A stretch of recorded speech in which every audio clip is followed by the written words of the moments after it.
Hey, I'm Brown Daler from Mastodon. You're watching Rock and Metal News. Hey guys, this is Ron from YouTube's Rock and Metal News with a Rock and Metal News CD review of the new Between the Buried and Me.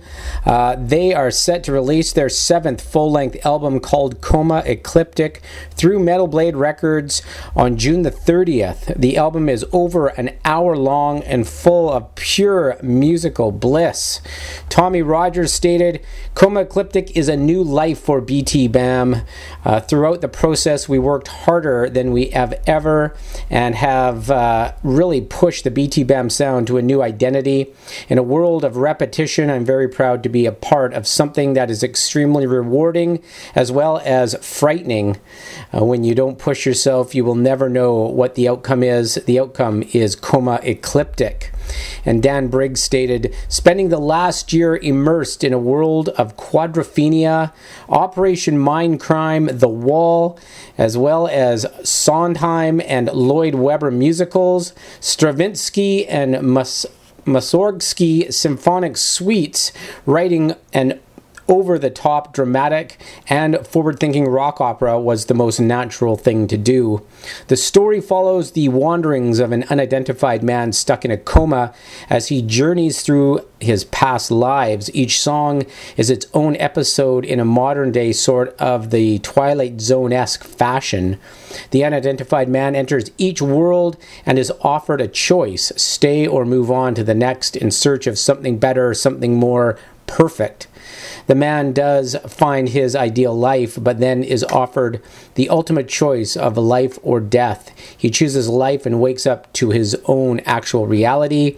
It's at the moment he realizes that he has been in a coma. Everything that happened had been dreams and false memories. After awakening, we find the man outside finally experiencing reality, and he sees what he has been missing. The world is beautiful, the air is fresh, and the people appear to be happy, and then he falls over dead. The takeaway from this is to make the best of your life.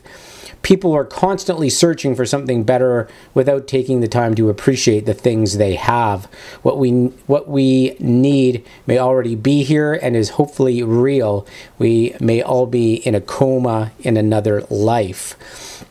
Coma Ecliptic was recorded in January and February of 2015 with producer Jamie King at the Basement Recordings in North Carolina. Drums and piano were recorded with King and Chris Hilbert at the Fiddletorium, and final mixing and mastering was completed by Jens Bogren at Fascination Street Studios in Sweden. This album has tons of prog influences, as they stated. You can hear a bunch of Yes in it. You can hear like King Crimson types syncopation in it. It's just another BTBAM musical journey. They take you through absolutely everything.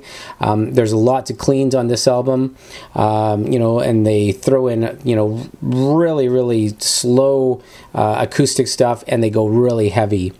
It's a great album right through, and you really feel the story in this concept album, and you can just feel the journey through each song. It starts off with a song called Node. I'll go through some of the songs, not all of them, but it starts off with Node. This one is like a short intro track, a sort of an interlude. Opens with like an old keyboard sound with clean vocals.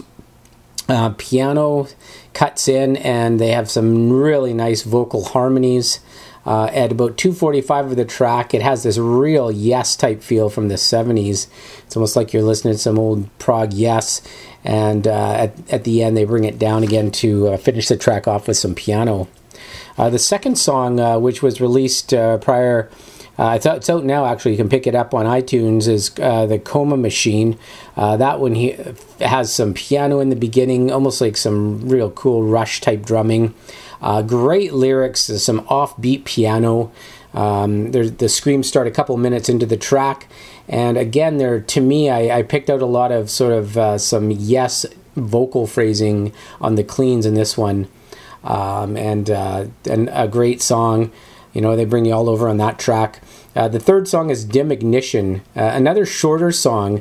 This one here, I could really pick out almost like some King Crimson type synth in it, and some almost like Pink Floyd synth sounds, lots of syncopation in this one. It's just over 2 minutes.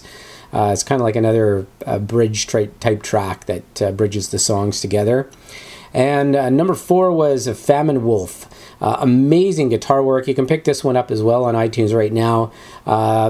Really, he's got a bunch of heavy parts in it, and there's almost a jazz type guitar feel in the track. You know, BTBAM, they bring you all over the place, and they have different styles, and they mix up genres in one song, and this one does it. It's a great song.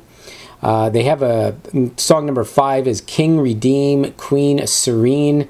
This one has opens up with some nice acoustic guitars, some clean vocals, and then some piano. They go into some screams in this track. You can again hear some Yes influence. It gets really heavy. They use some distorted vocal effects in this track, and at the end it kind of ends on an acoustic note. I noticed that with a lot of these songs is that they kind of start off very acoustically with just piano or acoustic guitar and some clean vocals, and they bring you through the journey of the song, and then they kind of end on the clean vocals and the piano or the acoustic guitar. They have a song on there, Turn on the Darkness. This one here has a great acoustic guitar in it, really interesting bluesy solo in this track.